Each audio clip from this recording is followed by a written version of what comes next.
जानते हैं कि 21 अगस्त को चंद्रशेखर राव जी ने इलेक्शन यानी 2023 में असेंबली इलेक्शन के उम्मीदवारों का नाम डिक्लेयर किया और उस डिक्लेरेशन में उन्होंने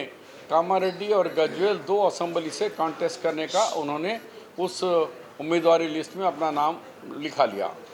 तो जब से वहाँ पर continue violation of the election code हो रहा है, लेकिन कोड तो नहीं आया, हमें भी मालूम है, लेकिन नहीं आने पर भी जो गवर्नमेंट यानी सरपंच भी एक गवर्नमेंट होता है, सैलरी लेता है, उपसरपंच में भी सैलरी होती है। तो कुछ ग्राम पंचायत के लोगों ने एक यूनानिमस रिजर्वेशन करके इस तरीके से, ये गवर्नमेंट का लेटर पैड है, ये स्टैंप है, ये उनका पर्सनल स्टैंप है और एक ही हैंड राइटिंग में तमाम लोग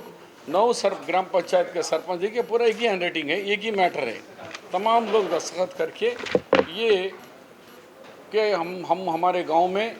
हम ग्राम पंचायत यूनानिमस हम करारदाद मंजूर कर रहे हैं कि आने वाले इस इलेक्शन में हम केसीआर साहब को, बीआरएस के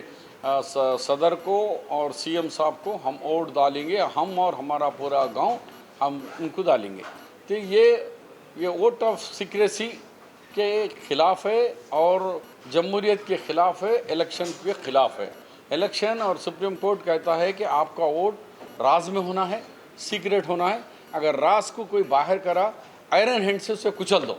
उसको सज़ा दो। ये सुप्रीम कोर्ट और हमारा दस्तूर कह रहा है। इसीलिए आज हम सुप्रीम कोर्ट के हम इलेक्शन कमीशन 3.5 का वक्त दिया है, हम जा रहे हैं और ये साबित कर रहे हैं विद प्रूफ के साथ कि इन लोगों ने इस तरीके से कि सरपंचों को फौरी सस्पेंड करे और कविता जी ट्वीट में शाबाश कहा है, उनके ऊपर भी, सीएम की बेटी के ऊपर भी एक्शन लेने का डिमांड करने के लिए कांग्रेस का वफद निरंजन साहब की लीडरशिप में हम सब जा रहे हैं।